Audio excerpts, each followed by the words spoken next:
Dios les bendiga, hermanos. Les saluda Rafael Díaz. Como siempre les recuerdo darle like al video, compartirlo. Es muy importante. También suscríbanse al canal si aún no lo hacen. Bien, hermanos, hoy tenemos a un invitado muy especial. Es primera vez que está en el canal. Estoy hablando de el padre Tomás Agustín. Padre, ¿cómo está usted? ¿Qué tal, Rafael? ¿Cómo estás? Un gusto estar aquí contigo y con tu audiencia. Gracias, Padre. Gracias por haber aceptado esta invitación, darnos este espacio. Para los que no conocen al Padre Tomás, él es un sacerdote católico en plena comunión con la Santa Madre Iglesia Católica, un sacerdote del Dios Altísimo. Es profesor y licenciado en filosofía. Así que no tenemos a cualquier persona el día de hoy aquí en nuestro canal. Padre, am, veo que su canal de YouTube tiene 215,000 suscriptores hoy día en que estamos grabando este video. Así que al padre pues lo conocen muchas personas. Es muy conocido, ya tiene un canal muy grande. Pero para los que no lo conocen, les vamos a dejar los enlaces de su canal de YouTube en la parte de abajo y también en el primer comentario. Y también, padre, vamos a dejar su página web academiacatólica.com. Allí usted está ofreciendo cursos, ¿es correcto? Sí, estoy ofreciendo sobre todo algunas clases, algunos cursos y más que nada ofrezco también, bueno, publico mis homilías, publico, algunos artículos, de todo un poco, digamos, ¿no? Así que quienes quieran meterse en esa página web, y gracias por la propaganda, yo lo que le digo a la gente es, mientras yo los acerque hacia Jesucristo, me pueden seguir. Ahora, si algún día no los acerco más a Jesucristo, bueno, no me sigan más porque hay que seguirlo al Redentor más que nada, ¿no? Así es. Pero, padre, la verdad se lo digo, yo siempre le digo esto a mi audiencia. Hay que apoyar a nuestros sacerdotes porque han entregado su vida a Cristo, lo han dejado todo para servir a la iglesia, para servir al pueblo. Por eso es importante, hermanos, que apoyemos a nuestros sacerdotes católicos que lo han dejado todo por Cristo. Padre, y ya para entrar en materia, ya al final pues nos da usted su bendición, pero ya quiero entrar en materia, le quiero hacer varias preguntas. Usted que es una persona pues muy inteligente, que nos dé un poco de luz.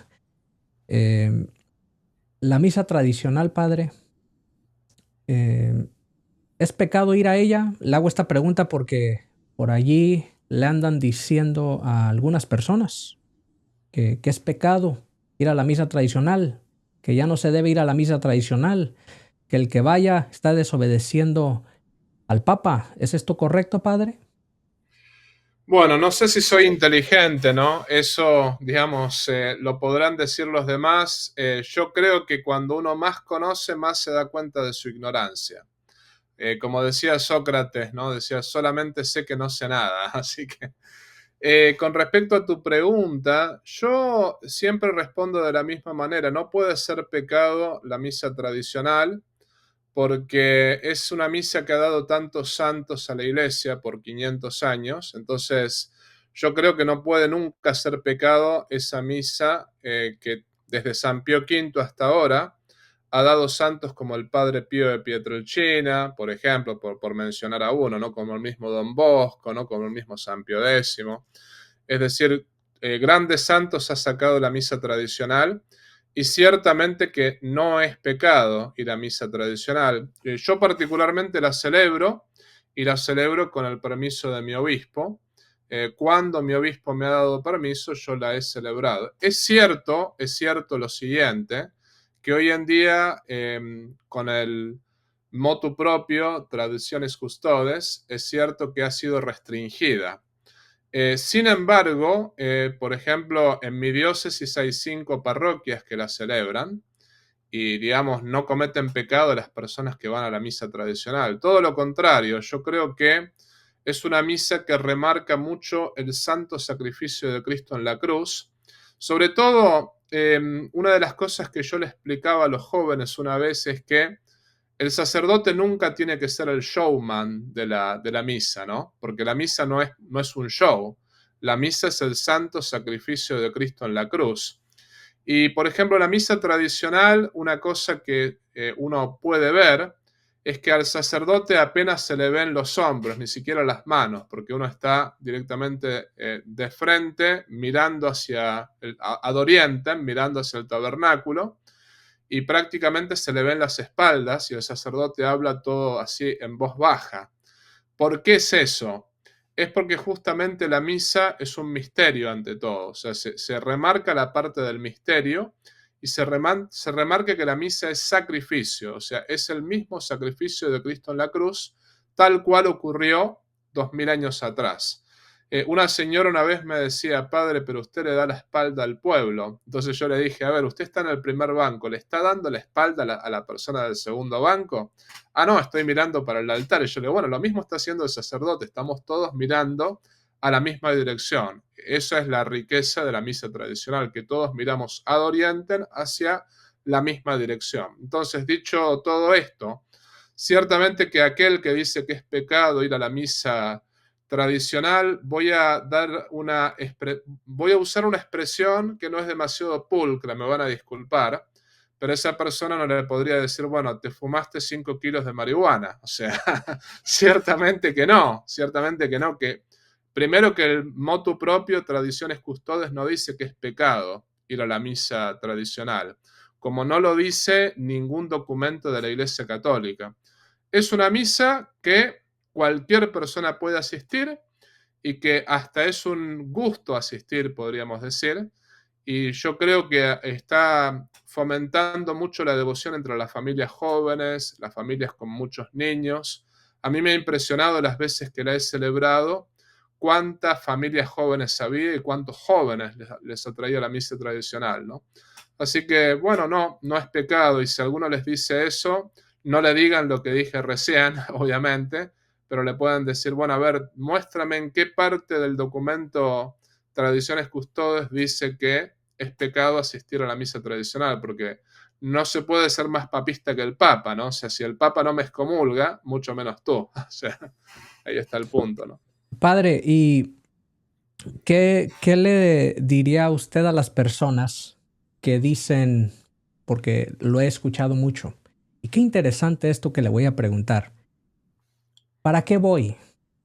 No entiendo el latín, pero ¿sabe por qué esto es bien interesante, padre?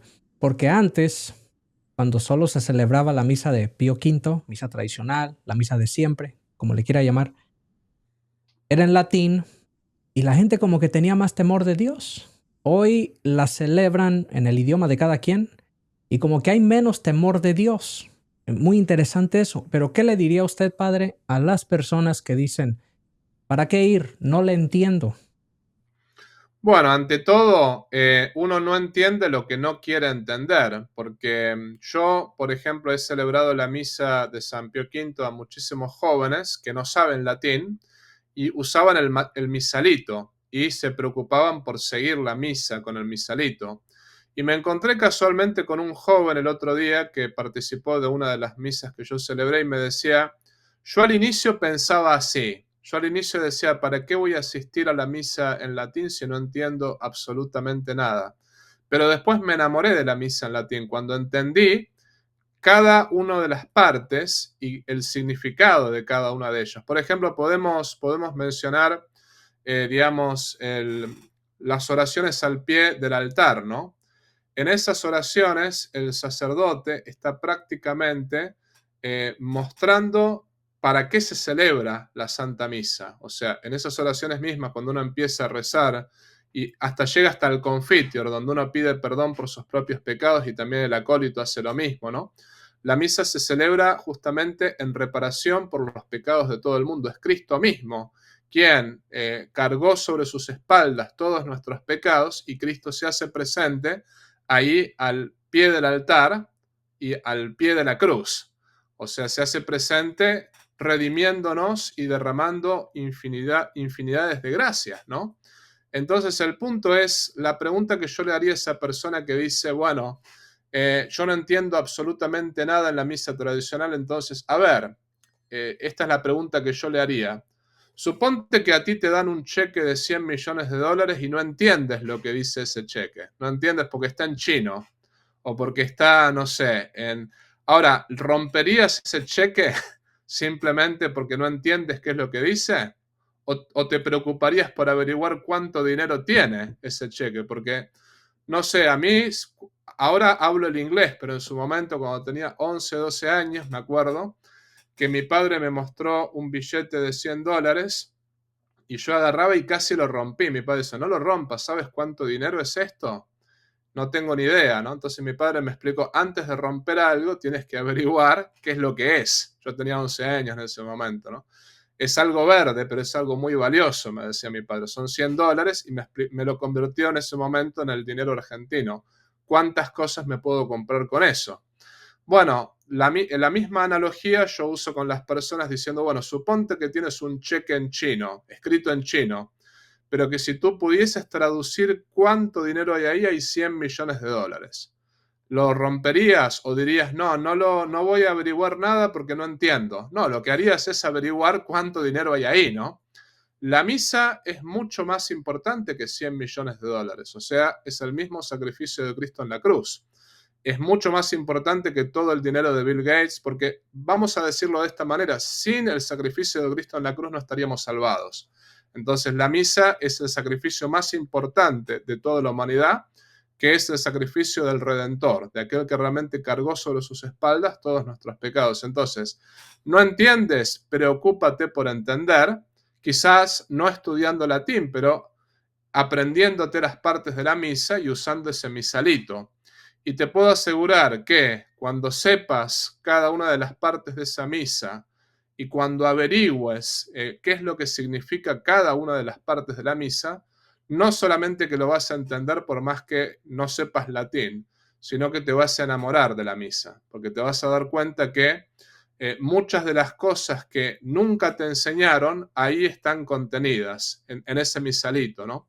Yo creo que aquel que aprende la misa en latín, o me refiero, aprende a distinguir las partes del misalito que se le reparte a los fieles, aprende más liturgia y más teología que lo que aprendió en 10 clases de catecismo, ¿no? Porque realmente es como que va a crecer en su fe y va a crecer en su conocimiento de la teología y de la liturgia católica.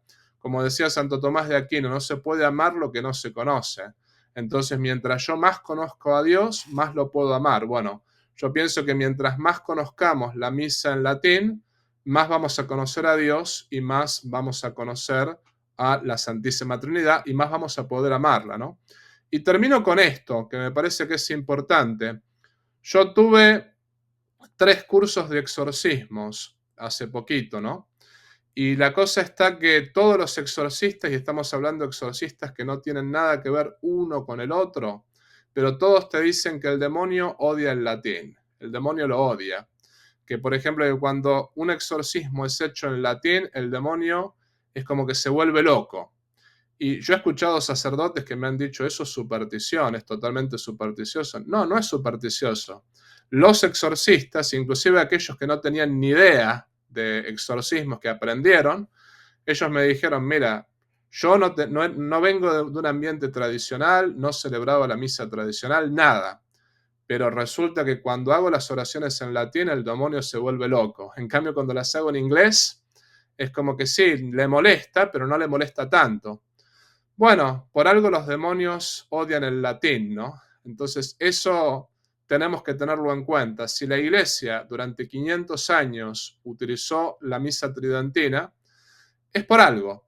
Y yo pienso que la utilizó porque realmente esa misa, además de haber codificado todas las misas desde los apóstoles hasta ahora, ¿no? Además de haber codificado todo eso, esa misa es la que, por decirlo así, nos muestra de manera más patente y más palpable lo que fue el santo sacrificio de la cruz, ¿no? Sí, de acuerdo con usted, padre. Y yo voy a la misa tradicional y algo muy interesante es que De toda la asistencia, al menos en la que yo voy, el 85% es gente joven.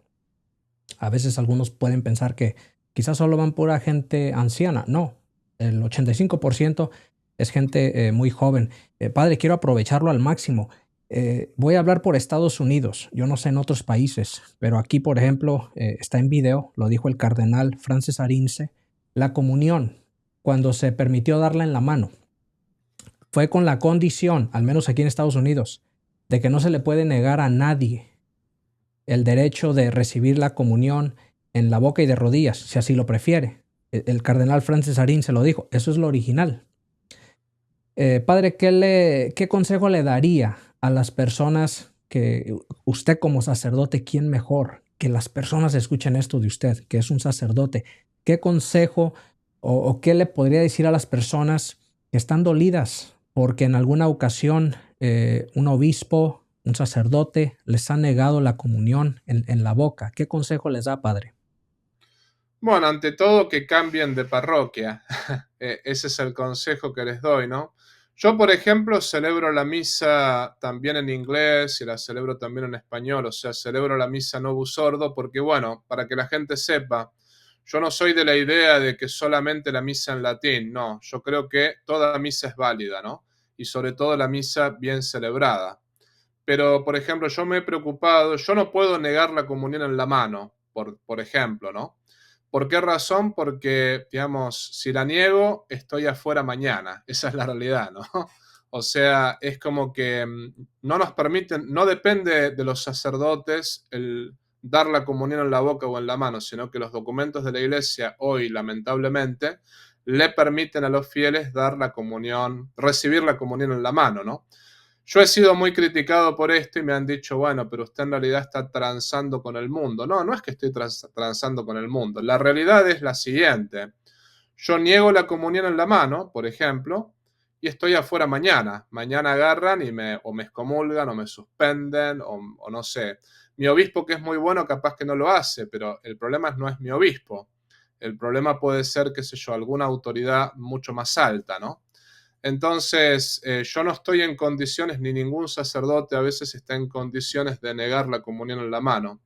Lo que es muy, muy patético, esto sí me parece muy patético, es que sí se esté en condiciones de negar la comunión en la boca, cuando la iglesia enseña todo lo contrario.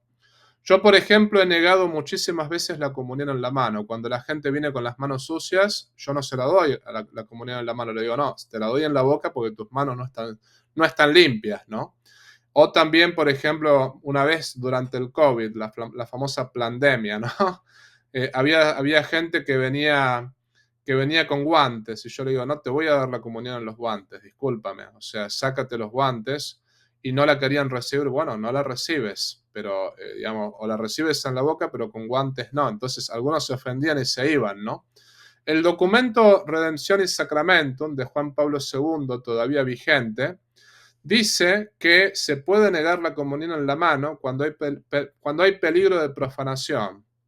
Por ejemplo, yo en el Vaticano he dado muchas veces la comunión cuando estuve en Roma, nunca la di en la mano ahí, ¿no? O sea, siempre la di en la boca y gracias a Dios todos los guardias suizos me apoyaron, ¿no? Porque cuando venía la gente yo le digo, solamente la doy soltanto in boca, le decías en italiano, no les decía, o también en inglés, only in your tongue.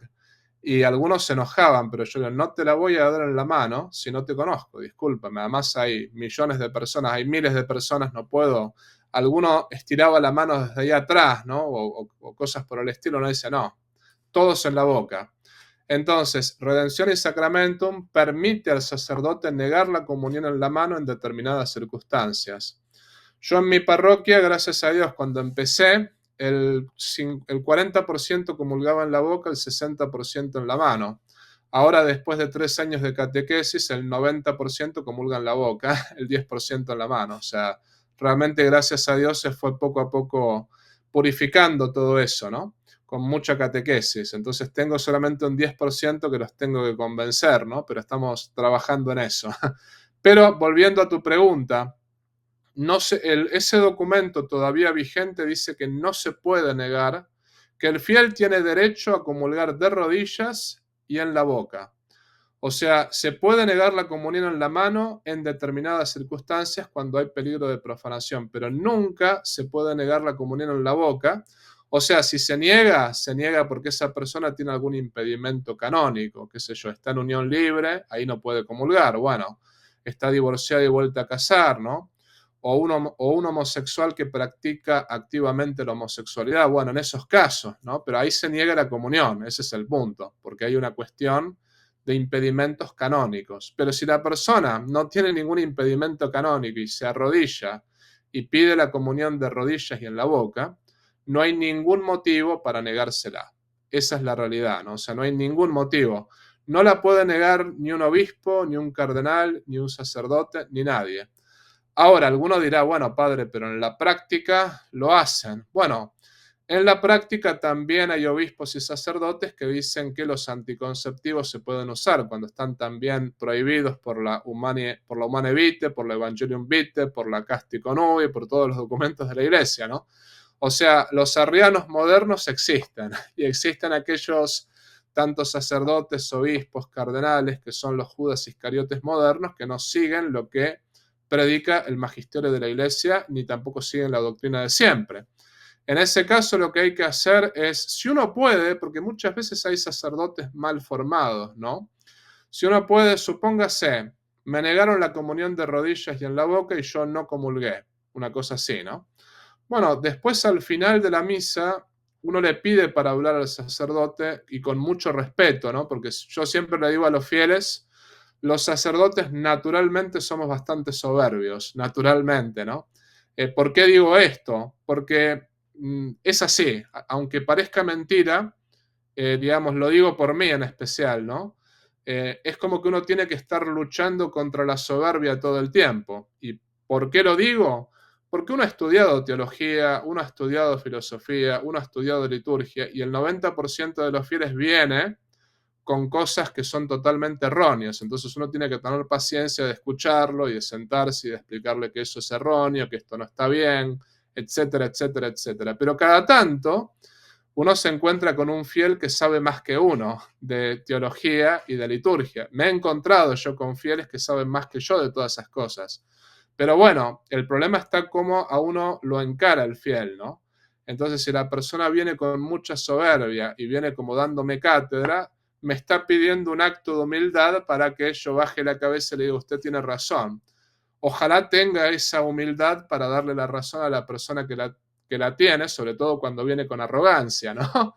Pero mientras más humilde uno vaya, es mucho mejor, ¿no? Uno lo que le tiene que decir al padre es, mire, padre, usted me negó la comunión en la mano, le quiero preguntar por qué me la niega. Y el sacerdote podrá dar su explicación. Mire, está este documento, la redención y sacramento, que justamente dice que los fieles tenemos derecho a comulgar de rodillas y en la boca. Le puedo pedir, por favor, padre, que no me niegue la comunión. O sea, a mí es algo que va contra mi conciencia, el comulgar en la mano. Así que, por favor, le pediría que no me la niegue. Y si el sacerdote insiste en negarla, bueno, yo les diría que no pierdan tiempo escribiéndole al obispo porque, bueno, muchas veces eso termina en la nada. Lo mejor que uno puede hacer es cambiar de parroquia y buscar un sacerdote que tenga sentido común al menos y que nos dé la comunión en la boca, ¿no? Pero al menos ustedes sepan eso, ¿no? Sepan que no hay ningún permiso ni para un obispo, ni para un cardenal, ni para nadie de negar la comunión en la boca. Eso no se puede. Algunos lo justifican diciendo, bueno, en este país, pero el punto está que una conferencia episcopal nunca puede ir contra lo que dice la Santa Sede. Y la Santa Sede hasta hoy en día ese documento no lo anularon. O sea, el documento de Redención y Sacramento está vigente y todo fiel tiene derecho a elegir comulgar de rodillas y en la boca, ¿no? Padre, también lo que dicen, ya para entrar en la otra pregunta, que los apóstoles, que Jesucristo les dio la comunión en la mano y que los primeros cristianos comulgaban en la mano. Bueno, también los primeros cristianos se confesaban públicamente. Y yo ahí sí no veo que nadie pida una confesión pública. Bueno, el punto está que los apóstoles eran sacerdotes, empecemos por ahí, ¿no? Empecemos por, fueron consagrados obispos en la última cena. Pero yo lo pondría en duda eso, no sabemos cómo comulgaban los apóstoles y los discípulos. Está este famoso texto de San Cirilo. Sin embargo, este texto de San Cirilo, el mismo San Agustín lo pone en duda si es de San Cirilo o no lo es, ¿no? O sea, ese texto donde hay que poner las manos de esta manera y hay que poner, no sé, los gestos de esta manera, es como que ese texto también está atribuido a un sucesor de San Cirilo, un tal Alejandro, que no era Alejandro, digamos, también de Jerusalén, que no era de doctrina muy segura, ¿no? Es decir, los santos padres discuten ese texto de San Cirilo. Lo concreto es, yo me acuerdo cuando le preguntan a Cristo quién lo iba a traicionar, porque justamente a Cristo le pregunta, Cristo dice, uno de vosotros me traicionará. Y entonces le preguntan, ¿seré yo, Señor? ¿Seré yo, Señor? Y dice, es aquel al cual le voy a dar el bocado que yo voy a compartir. Y la Biblia dice que ungió ese pedazo de pan en aceite y se la dio a Judas.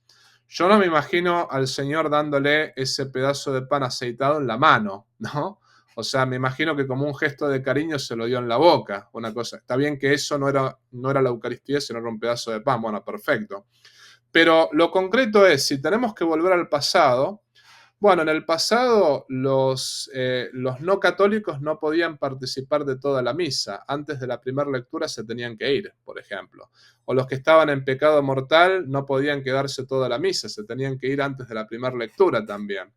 O, por ejemplo, si tenemos que volver al pasado, aquellos que cometían adulterio tenían que hacer 1 año de penitencia pública flagelándose en público. O sea, tenemos que volver a eso, ¿no? Ese es el punto. Uno dice, los primeros cristianos. Bueno, a ver, ¿y por qué no volvemos también al inicio del cristianismo? Donde, por ejemplo, una de las cosas que sucedía al inicio del cristianismo era que se ayunaba, en vez de por 1 hora, se ayunaba por 3 días antes de recibir la Eucaristía. O sea, hay un montón de cosas que se hacía antes que ahora no se hacen. Entonces uno dice, ¿queremos volver a todo eso o queremos ser anacrónicos, ¿no? La realidad es que no sabemos cómo comulgaban los primeros cristianos.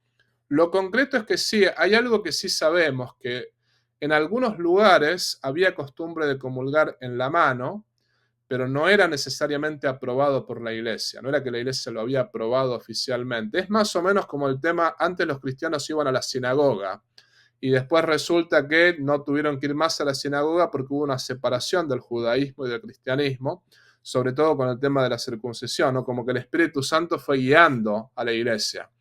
Entonces, si en el siglo VII o siglo VIII, por ahí, ¿no?, ya se prohibió la comunión en la mano a las personas, es porque la iglesia entendió que la Eucaristía no era un pedazo de pan. La Eucaristía, o sea, siempre se creyó que era el cuerpo, sangre, alma y divinidad, pero se llegó a un entendimiento teológicamente mucho más profundo, ¿no? La realidad es que la comunión en la mano, como la conocemos ahora, viene de Martín Lutero. Martín Lutero hablaba de la empanación, justamente, ¿no? Es otro tema, es como para entrar de lleno en otro ámbito, pero Martín Lutero, para negar la misa y para negar la Eucaristía, lo que hizo fue dar la comunión en la mano, justamente como desprecio. Empezando por ahí, y el Concilio de Trento afirmó que no se podía tocar la Eucaristía si uno no era sacerdote. Eso fue muy claro. Con Martín Lutero empezó la comunión en la mano tal cual la conocemos ahora. Y después, la comunión en la mano actual viene de una desobediencia. O sea, lo que sucedió en el año 69 era que en Holanda, en Alemania, siempre bastante obedientes los alemanes y los holandeses, pero bueno, eso es otro tema, ¿no? Ahí estaba la costumbre de comulgar en la mano, pero era una costumbre protestante y es más, era sacrilegio, porque antes el que tocaba la Eucaristía y no era sacerdote, cometía sacrilegio al tocar la Eucaristía. Y lo que sucedió fue que Pablo VI le preguntó al episcopado mundial, bueno, ¿qué hacemos? ¿Permitimos la comunión en la mano o no? Porque la están dando, están cometiendo sacrilegio, ¿no? Y la cosa está que el episcopado mundial le recomendó no aprobar la comunión en la mano en ese momento. Le dijeron, Santo Padre, si usted aprueba la comunión en la mano, se va a perder la fe en la Eucaristía. No lo haga. Y bueno, y sacó al final un documento Pablo VI que me parece que se llamaba, mi memoria no me falla, el documento es algo así como In Cena Domine, una cosa así, donde reconoce Pablo VI que el episcopado mundial había dicho que no den la comunión en la mano, pero sin embargo él dice, bueno, pero donde haya costumbre, que se permita, una cosa así, ¿no? Ahí Pablo VI, yo no sé si estaba cansado ya por todos los ataques a la Humane Vitae, podía llegar a haber estado muy cansado por todos los ataques que recibió, pero para mí le faltó un poco de, por decirlo así, yo lo que hubiese hecho en lugar de él, no soy el Papa, obviamente no tengo su sabiduría, nada, pero sin embargo, si el episcopado mundial me recomendó no dar la comunión en la mano, hubiese obligado a los holandeses y alemanes a decir, ustedes quedan excomulgados si dan la comunión en la mano, no lo hagan, ¿no? Sin embargo, dijo, allí donde haya costumbre, bueno, que se permita. Y como hacen los progresistas, uno les da la mano y agarran el brazo, ¿no? Después, donde no había costumbre, prácticamente donde no había ninguna costumbre, la llevaban ellos la costumbre. Es decir, la comunión en la mano, tal cual la conocemos ahora, no viene de los apóstoles, eso es una falacia. O sea, viene de los protestantes de Lutero y viene de una desobediencia protestantizada de las conferencias episcopales alemanas y holandesas, ¿no? Digamos que esto se legalizó simplemente por acercarse más a estas conferencias episcopales, para que la gente deje de cometer sacrilegio. Pero le dijeron, se puede recibir la comunión en la mano con reglas, se tiene que comulgar delante del sacerdote, se tiene que consumir cada una de las partículas, se tiene que poner las manos así, bueno, etcétera, etcétera. Pero esas reglas, como decimos en algunos lugares, ¿no? Esas reglas brillan por su ausencia, o sea, más bien dicho, existen, pero nadie las cumple. En definitiva, la gente hoy en día está recibiendo la Eucaristía como si fuese una galletita. ¿Qué le dijo el episcopado mundial a Pablo VI? Le dijo, si usted permite la comunión en la mano, se va a perder la fe en la Eucaristía. Bueno, acá en Estados Unidos, el 72% de los católicos no creen en la presencia real de Cristo en la Eucaristía. No sé, pura coincidencia, pero desde que se permitió la comunión en la mano, eso fue lo que ocurrió, ¿no? Entonces yo lo que le digo a la gente es, queremos comulgar como católicos, comulguemos en la boca. Lo otro es protestantizado. Y después, sigue siendo sacrilegio no comulgar en la mano en sí, pero por ejemplo, si yo no tengo cuidado de las partículas, ¿ustedes están seguros, por ejemplo, cuando van a misa, que tocaron el volante, tocaron las bolsas, o sea, pusieron sus manos en no sé cuántas cosas? ¿Están seguros que las manos están limpias lo suficiente como para apoyar ahí el cuerpo de Cristo? Porque yo, como sacerdote, me purifico los dedos cada vez que toco la hostia. En cambio, los fieles no. Entonces, puede llegar a ser sacrilegio si yo toco la hostia, me queda una partícula y si yo no me preocupo de consumirla, ¿no? Entonces, lo mejor es, comulgar en la mano bien es complicado, porque hay que lamerse la mano, lamerse los dedos, no sé, hay que asegurarse de que uno consume cada una de las partículas. Uno lo soluciona comulgando en la boca y punto final. Entonces, termino la idea con esto. San Pablo dice, todo me está permitido, pero no todo me es conveniente. Bueno, ¿me está permitido comulgar en la mano? Sí. ¿Me es conveniente? Yo creo que no. Y creo que después de los desastres que uno ve en las iglesias, donde hay hostias a veces partidas en pedazos en los bancos, sacrilegios aquí, sacrilegios allá, lo mejor es ir a lo seguro y volver a comulgar en la boca, como la iglesia lo recomendó en el siglo VII, ¿no? Eso es bien importante, que la gente lo sepa. Cristo está en las partículas, porque por allí anduvo un sacerdote diciendo que no sé de dónde sacó eso, no voy a dar nombres, pero fue lamentable porque es un sacerdote que lo ve mucha gente. Pero yo estoy seguro que todo esto que usted nos está diciendo, padre, le está ayudando a mucha gente. Y quiero pasar a la siguiente pregunta. Le digo, quiero aprovecharlo al máximo, padre. La excomunión ya se volvió muy de moda. Ya hoy parece ser que los laicos pueden excomulgar. Y quiero agregar esto, es bien importante. Me voy a poner de ejemplo yo. Yo no sé si a usted ya lo han excomulgado, padre, pero a mí mucha gente me ha dicho, por eso sé que es cierto, está muy de moda, parece ser en este momento, una difamación hacia mi persona, que estoy excomulgado. Es lo que le andan diciendo a las personas. Y digo, bueno, yo tengo el Catecismo Mayor de San Pío X. Lo estudio cada día. No hay día que yo no lea el Catecismo Mayor de San Pío X. Incluso aquí lo tengo. En el Catecismo Mayor de San Pío X claramente dice que la pena, el castigo de excomunión lo da el Papa o el Obispo. En este caso yo soy de Los Ángeles, estoy en la Arquidiócesis de Los Ángeles, sería su eminencia, el arzobispo José Horacio Gómez o el sumo pontífice. Ninguno de los dos me ha excomulgado. Entonces yo no sé de dónde están sacando que ya me excomulgaron. Al parecer pues son los laicos, por allí uno que otro. Pero no solo soy yo, padre. Y quiero decir esto para ya dejarlo hablar. Muchas personas a mí me han escrito y me han dicho que les han dicho que si no reciben la comunión en la mano, que están excomulgados. Otro perfecto ejemplo, cuando pasó lo de la pandemia, como dijo usted, lo cual estoy de acuerdo. El Papa Francisco, pues ya sabemos que dijo que el vacunarse es un acto de amor. Entonces, el que tomó la decisión de no hacerlo, les empezaron a decir que estaban excomulgados, padre, que porque estaban desobedeciendo al Papa Francisco. Ahora le pregunto, padre, ¿puede un laico excomulgar? No, no, no, no. Un laico, como lo puedo hacer yo, por ejemplo, hay cosas que dice el derecho canónico, que por ejemplo, quien profana la Eucaristía, es bien claro que queda excomulgado si conoce de la pena, ¿no? Entonces, esa excomunión es ipso facto, que uno dice, bueno, estás excomulgado, por más que no sea declarada, pero no porque lo digo yo, sino porque lo dice el derecho canónico. Ahí está la diferencia. Lo de la desobediencia al Papa, yo creo que el Papa no me acuerdo si el Papa mandó bajo obediencia a vacunarse. Yo creo que el Papa nunca dijo, les mando bajo obediencia y quien no me obedece, anatema sit, no lo dijo, ¿no? Hasta donde yo sé. Yo creo que el Papa dijo que era una obra de caridad vacunarse. Yo, sinceramente, con todo respeto, le dije a la gente, quien no quiera vacunarse tiene que respetar su propia conciencia, porque eran vacunas experimentales, hay que decirlo así, ¿no? No eran vacunas. Yo no soy antivacuna, como muchos me han tachado también, ¿no? Yo nunca fui antivacuna.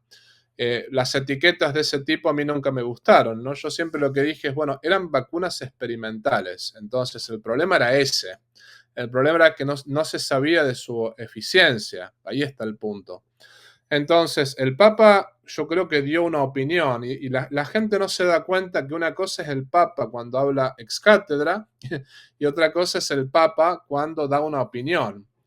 El Papa simplemente dio su opinión y habló de seguir lo que dice la Organización Mundial de la Salud. Es la opinión del Papa. Uno podría tranquilamente, respetuosamente y con todo respeto decirle santidad. Usted es nuestro Padre espiritual, lo queremos mucho, sin embargo, en esto tenemos una conciencia que nos dice lo contrario. Y yo no creo que el Papa Francisco hubiese tenido problemas. O sea, justamente el Papa Francisco, él no pedía que se obedezca cada palabra que él diga. O sea, no, él no lo decía al menos, ¿no? Me parece que una cosa es lo que el Papa decía y otra cosa es lo que los papólatras después interpretaban, ¿no? Porque acá hay dos grupos, están por una parte los papólatras y están los papofóbicos. Yo para que sepas, Rafael, yo soy progresista para los tradicionalistas y tradicionalista para los progresistas. Ahí está el punto, ¿no? A mí me han atacado de los dos lados, lamentablemente es así, ¿no? A mí me han atacado los progresistas por un lado y los tradicionalistas por otro, ¿no? Porque del lado tradicionalista hay que decir una cosa, no basta la misa de San Pío V para ser santo. Yo soy devoto de la misa de San Pío V y aliento a todas las mujeres a usar velo. Bueno, perfecto, me parece bárbaro. Es más, el velo en la mujer significa, la mujer representa la iglesia es misterio, el velo, lo que está velado es misterio. Bueno, es una cosa hermosísima el significado del velo. Sin embargo, yo he conocido varios casos, más de un caso, donde el hombre, por ejemplo, acólito de la misa de San Pío V, pero después llegaba a su casa y le pegaba una paliza a su esposa, ¿no? Y abusaba de sus hijos. Entonces uno dice, ¿de qué te sirvió tanto tradicionalismo si ni siquiera amas a tu esposa, ¿no? Entonces hay un punto acá, ¿no? Y me parece que es un punto importante marcarlo. La tradición es parte de la revelación, o sea, todo católico tiene que ser tradicional porque la tradición es parte de la revelación. Está la Biblia, la tradición, interpretadas por el magisterio de la Iglesia, pero no hay que hacer de la tradición un signo de superioridad, ¿no? Yo lo que le digo a la gente, está muy bien que te arrodilles y que comulgues arrodillado y en la boca, pero no te creas superior a los demás por hacer eso. Simplemente tienes que saber que lo hacemos porque nos consideramos grandes pecadores, ¿no? Yo como sacerdote pocas veces no me ha tocado celebrar la misa, o sea, como celebro la misa la mayoría de las veces siempre toco el cuerpo de Cristo, pero me ha tocado alguna que otra vez participar de la misa y yo he recibido la comunión de rodillas y en la boca, o sea, no toco la comunión, inclusive tengo las manos consagradas, podría hacerlo si uno quiere, ¿no? Sin embargo, no recibo la comunión en la mano cuando estoy participando de la misa, ¿no? Pero no porque me considero superior, ¿no? Sino simplemente porque me considero un gran pecador y sí, tengo las manos consagradas, pero soy indigno de tener las manos consagradas. Cristo me eligió aún pese a mis miserias, ¿no? Si uno quiere. Entonces me parece que mucha humildad, o sea, la gente tradicional, yo lo que le digo es, no utilicemos la tradición como signo de superioridad, ¿no? Eso por un lado. Pero por otra parte están estos progresistas o neocones, porque también están los del medio, que muchos son neocones, neoconservadores, ¿no? Todo lo que estamos hablando son ideologías, ¿no? O se es católico o no se es católico. Eso es lo que yo pienso. Después lo demás es ideologizar la iglesia. Pero dentro de las ideologías están los progresistas y yo he encontrado a los neocones que yo no creía que existían, pero son aquellos que tienen un barniz tradicional, pero que atacan la misa de San Pío V al mismo tiempo. Es una cosa rara todo eso, ¿no? En fin, el punto está, cuando un laico te excomulga, a mí me han excomulgado varias veces también, ¿no? A mí el otro día me mandaron, yo justamente lo cité a Monseñor Schneider y lo cité a Monseñor Strickland, cité a esos dos obispos, ¿no? Y me escribió un laico diciéndome, usted padre no sé a qué iglesia pertenece porque su iglesia no es la católica. Entonces yo agarré y le dije, perdón, pero yo que yo sepa soy párroco, que yo sepa tengo un obispo nombrado por el Papa Francisco, mi obispo no me excomulgó, tampoco el Papa. ¿Qué problema hay? O sea, ¿por qué? Y porque usted está relacionado con Monseñor Schneider y con Monseñor Strickland. Yo le digo, yo no estoy relacionado con ellos, pero a ver, Monseñor Strickland, la Conferencia Episcopal de Estados Unidos, le paga la jubilación y le paga el sueldo. O sea, que yo sepa, no lo han excomulgado a Monseñor Strickland. Se podrá estar de acuerdo con él o no, pero que yo sepa, fue destituido de su diócesis, sí, pero la destitución no es excomunión. Él tiene todas las licencias para celebrar misa, tiene todas las licencias para confesar, para celebrar los sacramentos, lo mismo Schneider. Schneider es obispo auxiliar. ¿Te gustará, no te gustará? Ese es otro tema. Ahora, ¿de qué estamos hablando? O sea, estás diciendo que Monseñor Strickland está excomulgado y también Monseñor Schneider. ¿Quién eres tú para excomulgarlos? Y es más, tú que pides respeto por el Papa, ¿qué respeto tienes por estos sucesores de los apóstoles? O sea, sucesores de los apóstoles son cada obispo. Entonces, ¿por qué no respetas a estos dos obispos por más que no estés de acuerdo con ellos, ¿no? Entonces, dicho todo esto, cuando alguien te dice que estás excomulgado por no seguir las directivas del Papa, a ver, la pregunta es, ¿qué directivas? ¿Cuándo el Papa mandó bajo obediencia? Lo de vacunarse, lo de no vacunarse. Y después, ¿cómo puedo estar excomulgado por pedir que me den la comunión en la boca cuando todavía el Vaticano no anuló el documento de redención y sacramento? ¿No? O sea, ese documento está totalmente presente, está vigente. Entonces, y esto no lo digo yo, ¿no? Esto lo dijo el mismo Juan Pablo II en su momento, que nadie lo desmintió todavía. Cuando la Conferencia Episcopal Alemana quiso sacar un catecismo donde afirmaba no sé cuántas herejías, el Papa Juan Pablo II les dijo, ningún catecismo, ninguna conferencia episcopal puede pasar por arriba a la Santa Sede. Es así, digamos, ¿no? O sea, no lo digo yo, lo dijo un gran santo, un gran papa como fue Juan Pablo II, ¿no?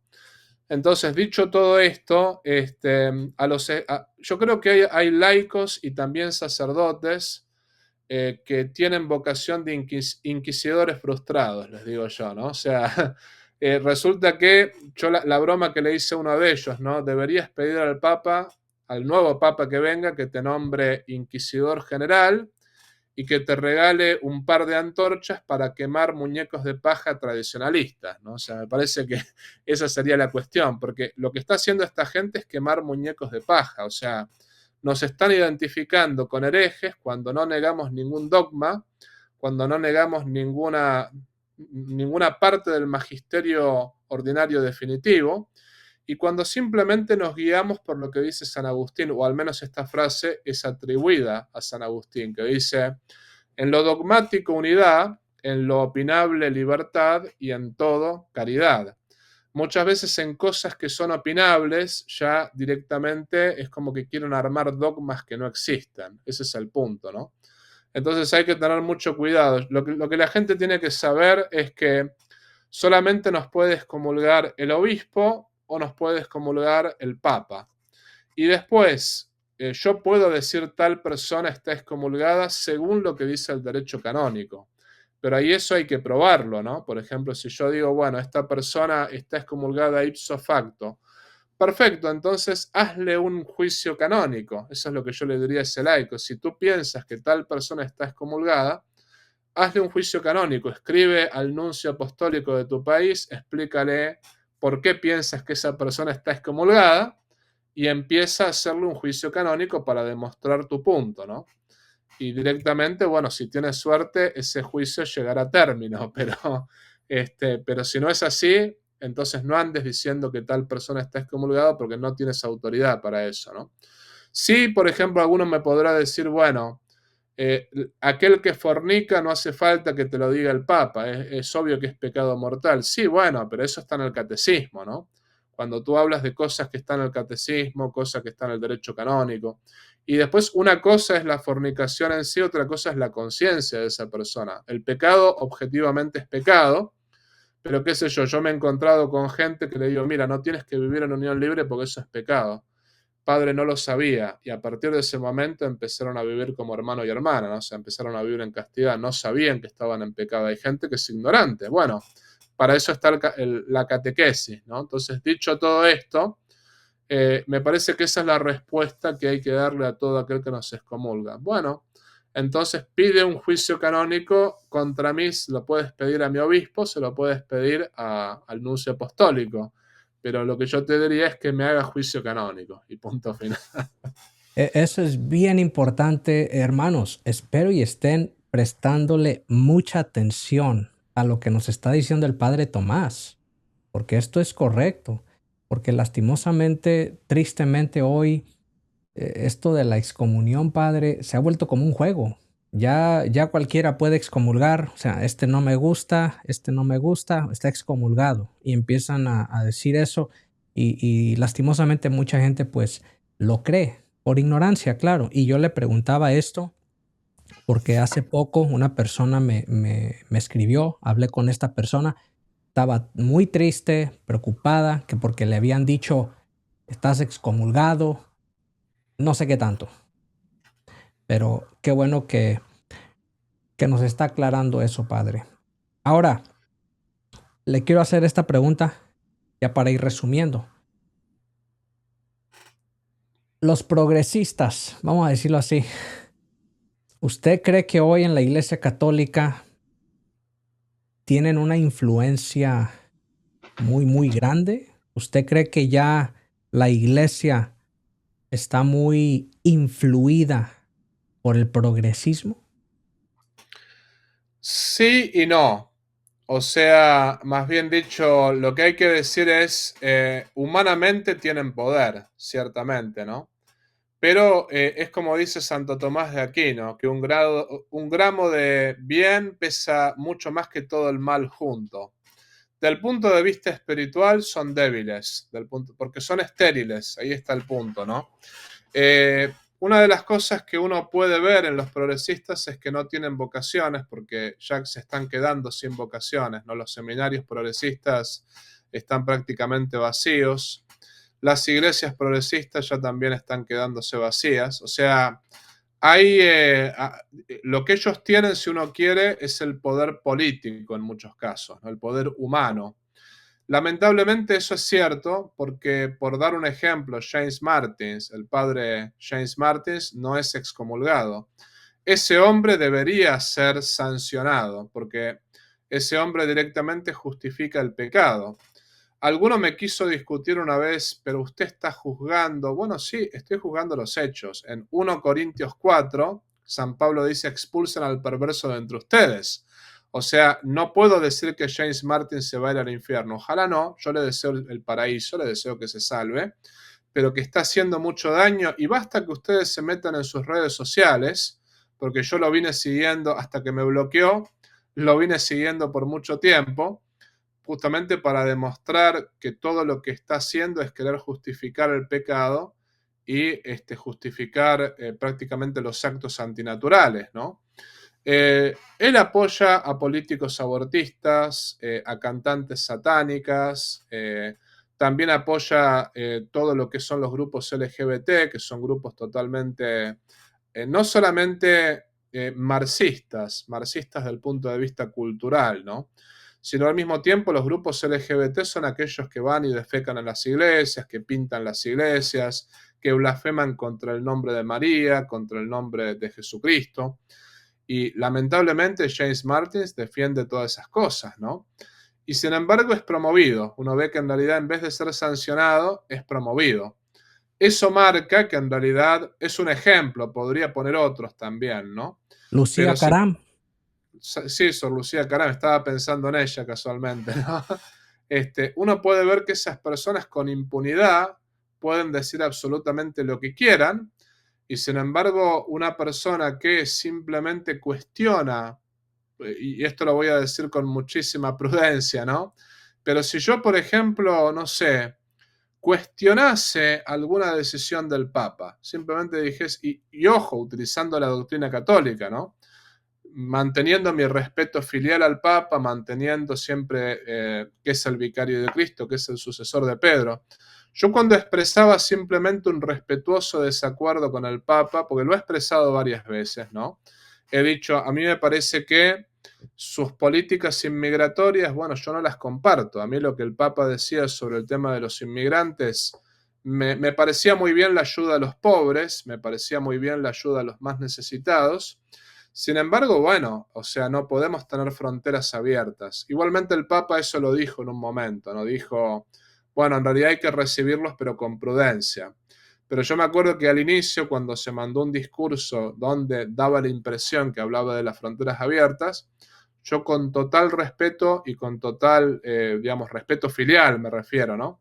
Yo dije, bueno, en esto el Papa no creo que pretenda él que todos estemos de acuerdo. Entonces yo respetuosamente expreso mi desacuerdo con esta política que él quiere tener. Me acuerdo que me saltaron a la yugular, pero no solamente hermanos míos sacerdotes, sino laicos. O sea, yo era prácticamente el más grande de todos los herejes, ¿no? Pero dije, a ver, muchachos, así yo hablé en argentino ahí, ¿no? A ver, muchachos, a ver, Dante Alighieri pintó al Papa Bonifacio VIII en el infierno y nadie le dijo nada, porque Dante Alighieri pintó al Papa Bonifacio VIII en el infierno por una imprudencia que tuvo con Felipe el Hermoso al sacar justamente la bula Unam Santa, que fue una bula buenísima, pero la sacó en un momento no demasiado bueno y exacerbó el ánimo de los franceses. A partir de ese momento, Francia empezó a ser más anticatólica para afuera, aunque católica adentro, pero ahí empezó Francia a separarse de la fe con esa bula del Papa Bonifacio VIII. Pero nadie le dijo nada a Dante por haber pintado, o sea, no sabemos si Bonifacio VIII está en el infierno o no, eso ojalá que no, no lo sabemos, pero Dante lo pinta en el infierno. Se piensan que los comulgaron a Dante, se piensan que realmente no, porque los papas y los cardenales respetaban la libertad de expresión legítima de un artista, mientras no vaya contra ningún dogma, mientras no vaya contra el magisterio ordinario definitivo. Bueno, yo nunca pinté a ningún papa en el infierno, ni nunca le decía el infierno a nadie. Sin embargo, por esta opinión ya me saltaban a la yugular, ¿no? Entonces a lo que voy es, se filtra el mosquito y se traga el camello muchas veces. Eso es lo que sucede, ¿no? Que una persona como James Martins, como Suor María, Suor Lucía Caram, o por ejemplo como los obispos alemanes que querían aprobar la ideología del género, que es totalmente diabólica, querían aprobar, no sé, un montón de porquerías. Contra ellos era como que no se decía absolutamente nada, ¿no?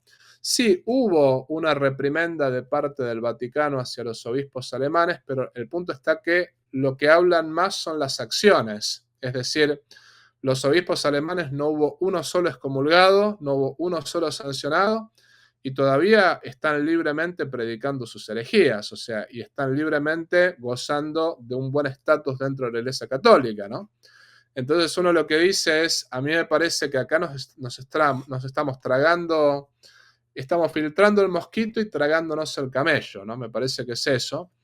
Dicho todo esto, el caso del progresismo, sí, el progresismo lamentablemente tiene mucho poder dentro de la Iglesia, pero hay que recordar, el arrianismo duró 5 siglos, el arrianismo.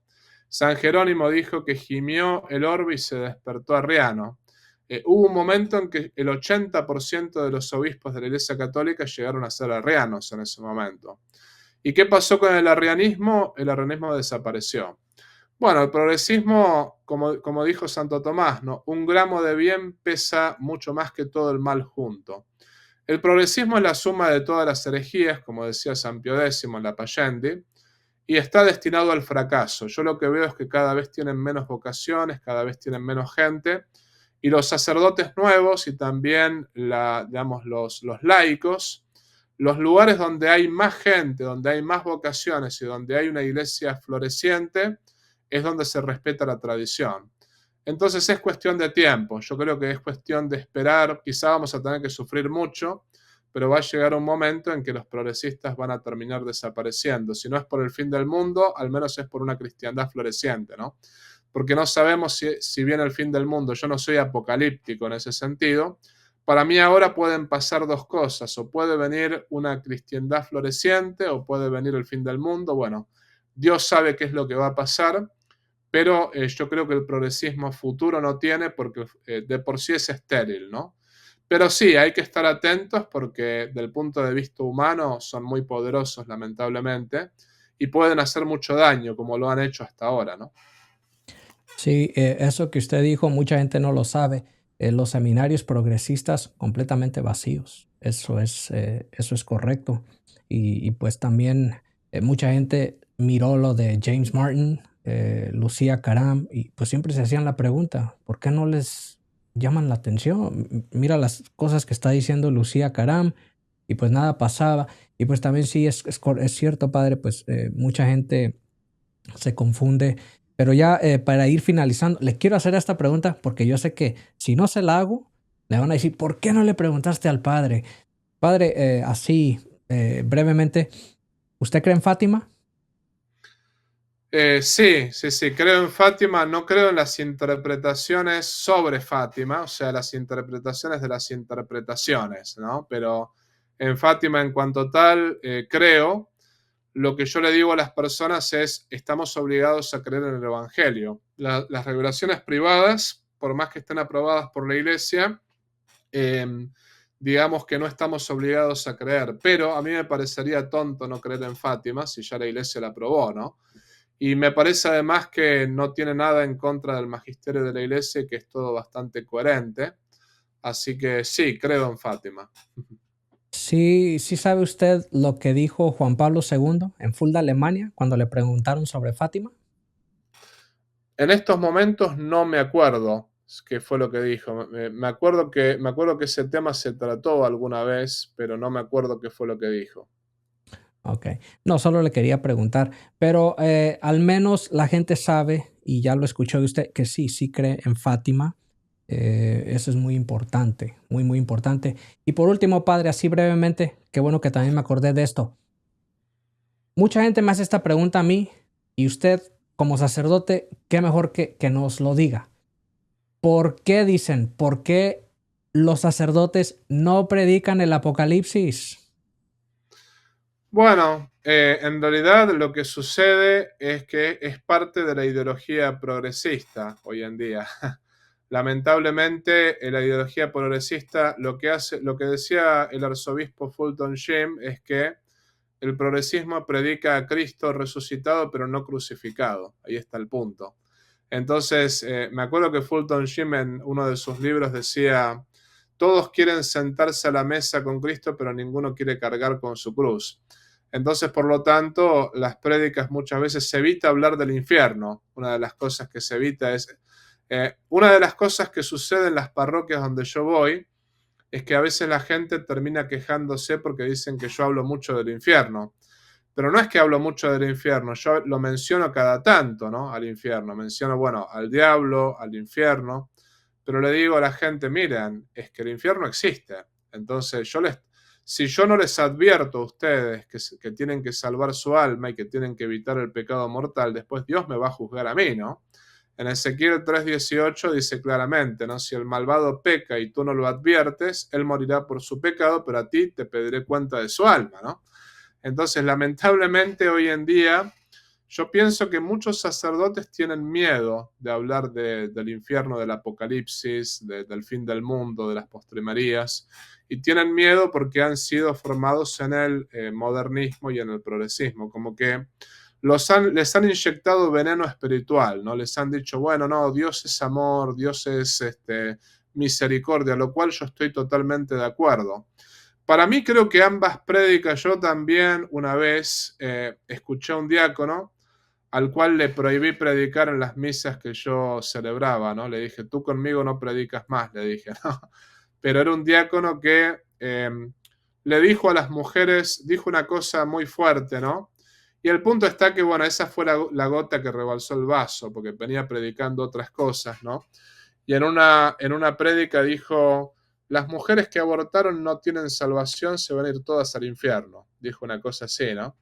Y yo casualmente estaba tratando con mujeres que estaban arrepentidas y que lloraban todos los días sus pecados, ¿no? Y que estaban tratando, les dije, bueno, Dios te puede perdonar, te tienes que confesar y tienes que ser provida. De ahora en más tienes que tratar de salvar la vida de otros niños.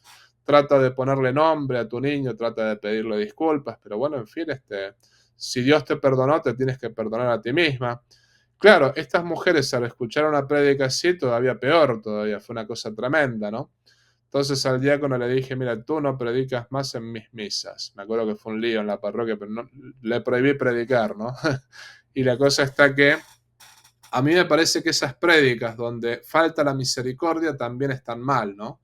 Uno tiene que saber que no hay pecado que Dios no pueda perdonar si uno se arrepiente. Perdonar significa también reparar, o sea, una persona que se arrepiente de haber abortado después tiene que tratar de salvar la vida de otros niños, colaborando con alguna, digamos, organización provida o haciendo algo para reparar esa falta. No se puede devolverle la vida al niño que mató, pero sí se puede salvar la vida de otros niños. Pero sí, la mujer que se arrepiente, todos tenemos derecho a arrepentirnos, ¿no? O sea, la misericordia de Dios no tiene límites cuando uno se arrepiente. Entonces, me parece que ambos extremos son equivocados, ¿no? Tanto aquel que niega la misericordia, pero aquel que niega la justicia también se equivoca, porque Dios es misericordioso y Dios también es justo. Entonces a mí me parece que evitar temas como el infierno, como el apocalipsis, como las postrimerías, es un grave error y sobre todo yo pienso los sacerdotes vamos a tener que dar cuentas ante Dios de haber engañado a la gente, porque yo siempre a mis parroquianos lo que les digo es, ustedes a mí no me tienen acá para que yo los engañe, para que yo les mienta. O sea, no vine a mentirles, vine a predicarles la verdad. La verdad con caridad tiene que ser predicada, porque la caridad sin verdad es sentimentalismo, pero la verdad sin caridad es brutalidad, o sea, es crueldad. Entonces, como que caridad y verdad tienen que caminar juntas, y la mejor obra de caridad que puedo hacer es predicar la verdad siempre. Porque si yo, un amigo, por ejemplo, un amigo no es aquel que te dice lo que quieres escuchar. Un amigo es aquel que te dice la verdad, que te la dice dulcemente si uno quiere, pero que te la dice, ¿no? En cambio, si de parte de los amigos uno espera que me confirmen en el error, bueno, esos no son verdaderos amigos, ¿no? Lo mismo sucede con los sacerdotes. Tenemos que predicar la verdad por más que duela. Quizá podemos poner anestesia, quizá podemos, no sé, buscar la manera de que duela menos, pero sin embargo la verdad tiene que ser dicha, ¿no?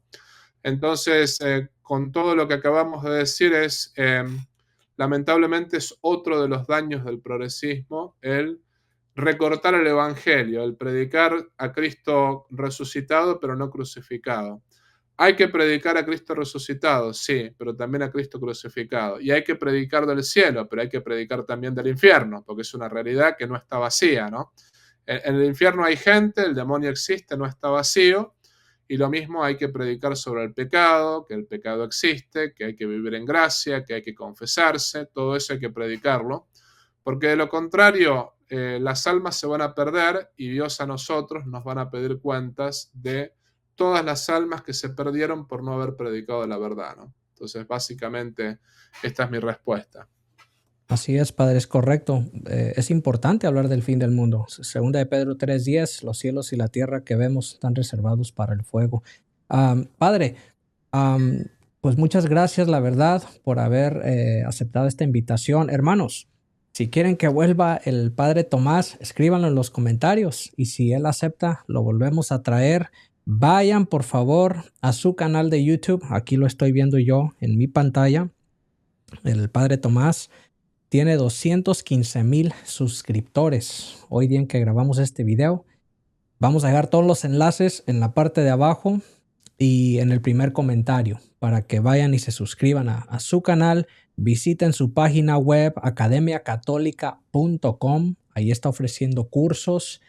Así que no hay excusa. Vayan a seguirlo a su cuenta de X para los que tienen su canal de WhatsApp. El padre tiene sus redes sociales, así que todos los enlaces los dejamos en la parte de abajo y en el primer comentario. Padre, ya para finalizar, si nos pudiera dar la bendición, por favor, se lo agradecería mucho. ¿Cómo no? Con muchísimo gusto. En el nombre del Padre, y del Hijo, y del Espíritu Santo. Amén. Te damos gracias, Señor, por todos los beneficios recibidos de tus manos generosas y providentes. Dominus vobiscum, et cum spiritu tuo, benedicat vos omnipotens Deus, Pater, et Filii, et Spiritus Sanctus. Amén. Amén. Muchas gracias, Padre, de verdad, una vez más por haber venido al canal. Yo sé que a través de este video mucha gente va a llegar a su canal. Si no me equivoco, usted a veces se conecta en vivo, ¿verdad? Y toma videollamadas, ¿es correcto? Sí, todos los domingos a las 9:30 de la noche. No es que tomo videollamadas, sino que comparto el link de StreamYard. Entonces las personas, invito a católicos y no católicos a conversar conmigo. Y bueno, ha dado resultado. De hecho, me he dado cuenta que mucha gente se mete para conversar. Gente católica, gente protestante, gente judía inclusive, ¿no? Eso es Así los que domingos, los domingos. los domingos a las 9:30 de la noche. Sí, es un apostolado que tengo. Porque, bueno, como estuve muy metido en la cuestión de la apologética, resulta que me pedían que yo arme debates con los protestantes. Y alguna que otra vez lo he hecho cuando tuve que acercar a gente a la Iglesia Católica, por ejemplo, gente que estaba confundida.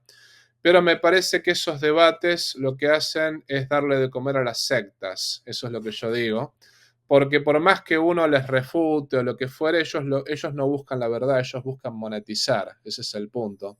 Entonces lo que yo dije es, no le voy a permitir a nadie compartir lo que estamos, o sea, si alguno quiere bajar el video después que lo baje, problema de ellos, ¿no? Pero nadie va a compartir el video mientras yo estoy pasando el vivo. Y directamente quien quiera debatir, entre comillas, conmigo, puede venir a las 9:30 de la noche el domingo. Y ahí, digamos, la única regla para los no católicos es que sean respetuosos y que sean educados, ¿no? Y con educación y con respeto conversamos todos los temas. Pero sí, ha dado bastante resultado y sobre todo la gente que se ha metido ha sido siempre respetuosa, porque al que insulta lo he hecho directamente, eso es muy fácil, un clic y ya uno lo saca, ¿no? Entonces es mucho, no se pierde el tiempo.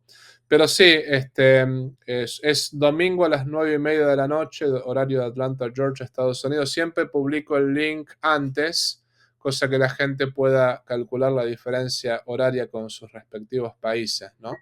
Y más o menos le dedico 15, 20 minutos a cada persona que entra. Y tanto católicos como no católicos son bienvenidos a interactuar conmigo ahí, ¿no? Los domingos. Pues ahí está, hermanos. Si le quieren hacer una pregunta directamente al padre, él deja el enlace de StreamYard. Se pueden conectar en el canal de él. Así que por favor, vayan a suscribirse a su canal. Padre, muchísimas gracias una vez más. Que Dios lo bendiga. Y por favor, hermanos, recen mucho por el Padre Tomás y por todos los sacerdotes, por los obispos, por el Papa. Hay que rezar mucho por la jerarquía de la Iglesia Católica. Padre, ¿algo así rápidamente que quiera agregar ya para finalizar? Sí, simplemente que vivamos en gracia, que eso es lo más importante, eso es lo que puedo decir, ¿no? Vivir en gracia es lo más importante, el resto poco importa. Y para vivir en gracia, como dijiste tú recién, Rafael, hay que rezar mucho, sobre todo por el Papa, por los obispos, por los demás, pero hay que rezar, hay que hacer penitencia, hay que hacer obras de misericordia. En definitiva, hay que buscar vivir una vida coherente con el Evangelio. Así que, dicho todo esto, busquemos la gloria de Dios y la salvación de nuestras almas y de las almas, por sobre todas las cosas, ¿no? Muchas gracias, Padre. Y hermanos, los amamos en el amor de Cristo. Denle like al video, compártanlo, por favor. Y si Dios quiere, algún día el Padre Tomás volverá a regresar al canal, si así Dios lo quiere. Bueno, hermanos, que Dios los bendiga grandemente y será hasta el próximo video, si así Dios quiere.